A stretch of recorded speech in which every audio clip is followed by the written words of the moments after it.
Esto es La Divina Noche de Dante Gebel. 15 minutos para pensar todo lo que nos pasa en Vorterix.com.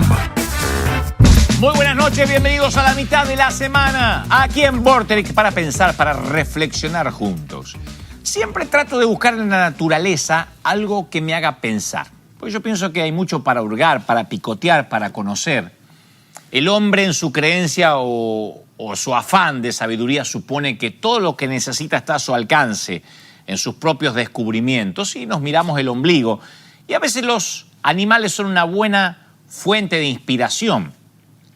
Me acuerdo que un día estaba mirando un documental. No me voy a hacer el intelectual en que veo muchos documentales, como cuando le preguntan a una modelo, ¿qué mirás? Discovery. Yo miro todo, yo miro reality, miro series, miro un poco de todo. Y a veces, confieso, haciendo zapping, me topo con un documental que me interesa, sin saber los horarios fijos, pero cuando algo me interesa, anoto, tomo nota porque me parece que me puede servir para alguna conferencia, lo que sea. Hay documentales que están buenísimos. Y yo vi uno acerca de los lobos, de cómo funciona internamente una manada de lobos. Ahí cuando uno se da cuenta que la idea de que el hombre es el único animal capaz de vivir en una estructura social muy definida y armada es pretenciosa. Los animales también tienen jerarquías, tienen líderes, tienen respeto a la experiencia. La manada de lobos es una organización perfectamente unida, hecha para protegerse los unos a los otros. Son animales extremadamente sociales que viven en familias. Y cada lobo juega un papel muy importante en la supervivencia del grupo, desde la crianza de los cachorros hasta la enseñanza de los lobos más jóvenes a cómo tienen que cazar. Cada lobo acepta su posición individual en la manada. ¿Viste? Como cada uno de los miembros de la familia también lo acepta. Una manada de lobos se compone usualmente de una pareja alfa o dominante. Yo pensé que era solo el macho alfa, pero no, hay una pareja alfa. Se ve que la patrona también dice, me vas a incluir también porque acá se va a armar. Estamos en inclusión de género. Una pareja beta que además de ocupar el segundo lugar en cuanto a importancia, son los que tienen más probabilidad de sustituir a la pareja alfa si algo pasa. Después están los de mediano rango. Los de más bajo rango, también llamados omega. Y la pareja alfa dirige todo el grupo, mientras que la pareja beta está al mando de los lobos de mediano rango. La tienen claro los tipos, no es que se confunden, la tienen muy claro cómo es la estructura. Los demás adultos se encargan de dirigir a los demás miembros de la manada en los rangos medianos o inferiores. Y ambos extremos de la jerarquía de la manada, salvo en caso de, no sé, heridas por accidente o de muerte, son invariables, esos extremos no se mueven. En cambio, los grados intermedios están sujetos a cambios en el equilibrio social, en ese ecosistema social. Los chiquitos, los cachorros, mientras que no alcancen la madurez sexual, permanecen fuera de este complejo sistema jerárquico, ¿no? Yo veía en el documental que a veces se originan conflictos entre los diferentes rangos de lobo, casi como un partido político. Pero a veces expulsan, de hecho, a algún lobo de la manada que se hace el loquito, que no quiere seguir la jerarquía, y se lo llama el famoso lobo solitario. De allí muchas películas que llevan ese título, ¿no? Sin embargo, como nos dice el refrán, en la unión está la fuerza, y aunque los lobos solitarios salen a cazar solo porque tienen la capacidad para hacerlo, ellos saben que es mucho más exitoso cuando actúan en manada, cuando son movidos por una sola inteligencia, una matriz que les dice vamos todo por acá, y ellos salen a cazar y lo hacen más rápido y de manera más exitosa. Y como sucede con la familia, la manada de lobos es una unidad social, y la falta de ese sentimiento de pertenencia con el correspondiente apoyo social es lo que el lobo solitario a veces extraña y a veces suele volver a la manada pidiendo que lo vuelvan a aceptar, una suerte de hijo pródigo del mundo animal. Entonces, en definitiva, a la manada, como en la familia, como en cualquier organización, hay reglas, un orden establecido, indiscutido, una cabeza que dirige, el que tiene experiencia porque ya vivió lo suficiente, con sus aciertos, con sus errores, ¿no? Y esas son las personas mayores. Y yo pensaba en nuestros mayores. Y por sobre todo, porque nosotros deberíamos tener esas estructuras de respeto y confianza hacia los mayores, que tienen errores, tienen virtudes, pero han vivido.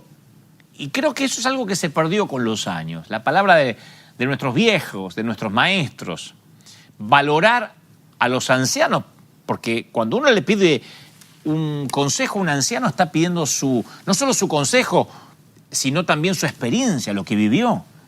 Ellos eran nuestro Wikipedia, ¿se acuerdan? ¿Qué es esto? Y el viejo te lo decía. Mi mamá, si no sabía, te lo inventaba. Mi mamá era una embustera. Pero esos viejos que con sus relatos despertaban nuestra imaginación. En casa, cuando hablaba mi viejo o algún mayor, yo sé que suena déspota, pero no volaba una mosca. Estaba hablando el viejo. Y sus consejos eran palabra santa. Y mi papá tenía 4º grado de la escuela primaria, ¿eh? Pero como dijo alguien, envejecer es todavía el único medio que se ha encontrado para vivir mucho tiempo. Lo decía un famoso escritor y crítico literario francés. Y Sófocles, el famoso poeta griego, decía, los que en realidad aman la vida son aquellos que están envejeciendo. O sea, que creo que hace falta ponderar la vejez, ¿no? Gran libro es La vejez. Lástima que el hombre tenga que morirse cuando comienza a leerlo con provecho, decía el famoso escritor español José María de Pereda. Es que la vejez perdió puntos. El ritmo de la vida moderna, las relaciones se las llevaron puesta. Y hoy es más común acudir a las redes, a Google, a Wikipedia, que a la opinión de un abuelo. Es más, le decimos, nada, ¿qué sabe el viejo este? ¿Qué sabe? Como los abuelos generalmente, los que nos vamos poniendo viejos, decimos, che, ¿cómo se maneja este control? ¿Cómo se baja esta aplicación? A veces hasta es antagónico con la cultura de lo inmediato, la cultura de la inmediatez de la tecnología, ¿no? Las maestras descendieron de categoría. ¿Se acuerdan cuando decía, me lo dijo la seño? ¡Oh, oh! Era Dios dándole las tablas a Moisés. Me lo dijo la seño. La seño dijo que erutar es de bruto, papá. Y ya está, tu papá quedaba en segundo nivel porque la seño lo había dicho. Era así. Hoy pareciera que los mayores, las maestras, no saben nada. Nosotros sabemos todos.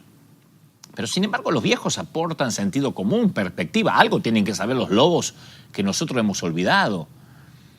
Los viejos han visto tanto que encuentran fácil lo que a nosotros a veces se nos hace muy difícil. Hasta desde un punto, si querés pensar desde un punto de vista antropológico, los abuelos desempeñan el papel del anciano gurú en las antiguas tribus. No vas a ver una película o leer un libro donde haya una tribu que el anciano es subestimado. No, aquella mujer u hombre sabio al cual todos le pedían consejos cuando había una dificultad, en la tribu eran lo primordial. De hecho, en la sociedad que describe Homero en la Ilíada y la Odisea, antes de entrar en guerra, todos los hombres del poblado iban a consultar siempre al de mayor edad porque habían visto más situaciones que nadie había visto. Entonces daban una visión sensata, no contaminada, impoluta de lo que estaba pasando. El gran Gabo, Gabriel García Márquez, contaba que su abuelo, con quien vivió hasta los 8 años en un pueblito que después él transformaría a través de la literatura y la ficción en Macondo, el icónico Macondo, de su genial 100 años de soledad, él dijo, mi abuelo ha sido la figura más importante en mi vida. Y desde mi abuelo no me pasó nada más interesante. Fíjate vos, Gabriel García Márquez. Él decía que podía decir, yo me codeo con otros con premios Nobel, me codeo con la crema y la nata de la literatura. Él decía, nadie fue más interesante que mi abuelo. O sea, hay algo que nos estamos olvidando. En un estudio publicado por una revista académica de ciencias, los expertos llegaron a la conclusión de lo que hoy llamamos tercera edad fue la clave para que las grandes sociedades prosperaran hace 30.000 años. Los grupos humanos en los que había ancianos a los cuales se los respetaba y veneraba contribuyeron a la supervivencia colectiva y multiplicaba la prosperidad de la gente. O sea que lo que nosotros tenemos hoy como genios, Platón, Aristóteles, Miguel Ángel, Cervantes, son ejemplos de esa etapa de la vida en las cuales la gente podía ir a pedir consejos en las cuales la gente, uno podía sentarse a sus pies y aprender. Eso es lo increíble. La actriz Ingrid Bergman explicó de esta manera lo que se gana con la edad.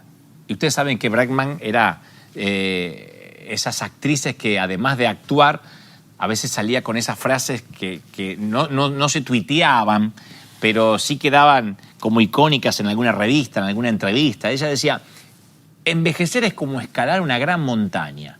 Mientras se sube, las fuerzas disminuyen, pero la mirada es más libre, la vista es más amplia, es más serena. Entonces, ¿qué ocurre con la manada cuando ciertos lobos, los alfas u otros ancianos, por ejemplo, mueren? Bueno, los investigadores observaron que el 77% de la disolución de un grupo venía por la muerte de uno de estos lobos. En la familia de los lobos ocurre que cuando estos mueren o los matan o tienen un accidente, todo lo que transmitían de generación en generación se va perdiendo. Y surgen problemas como cuando los lobos con más conocimientos mueren y los más jóvenes que tienen menos experiencia no se pueden valer por sí mismos porque no aprendieron la conducta del grupo. Esto es increíble que pase en el reino animal. Cuando un cazador mata a un elefante, por ejemplo, no solo mata al elefante que muere, la familia a veces pierde la memoria de su matriarca mayor, de su patriarca mayor, que no saben dónde viajar durante los años más duros de la sequía para buscar comida, para buscar agua, para seguir viviendo.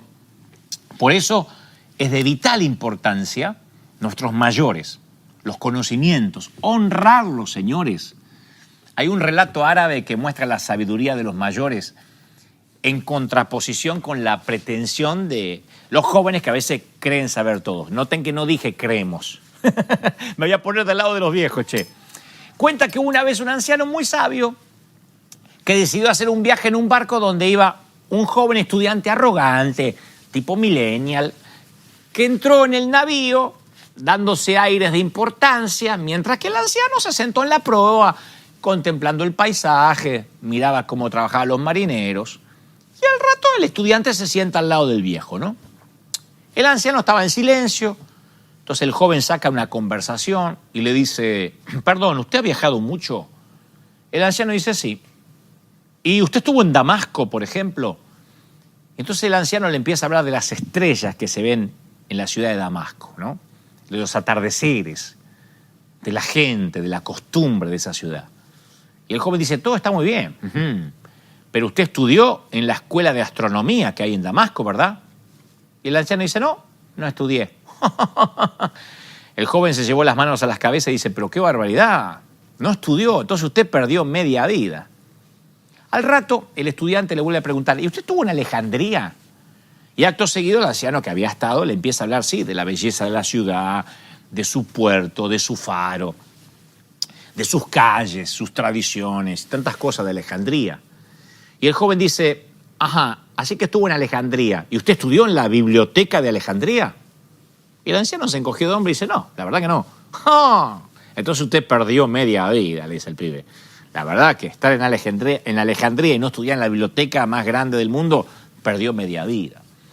Al rato el anciano vio que en la otra punta del barco empezó a entrar agua por las tablas.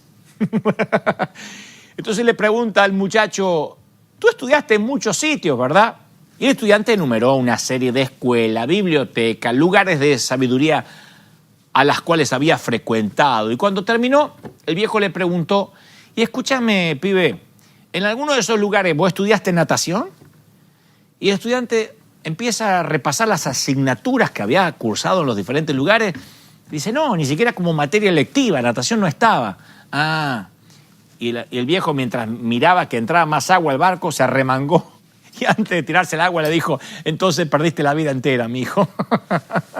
Y así como este sabio, maestros, abuelos, viejos lobos, a quienes le debemos lo que somos, pienso que más que nunca tenemos que volver a honrarlos, a respetarlos. Algo saben los orientales, que cuando ven a alguien con canas, se lo respeta, se lo venera, porque dicen, han vivido nada menos que la vida, y eso merece respeto.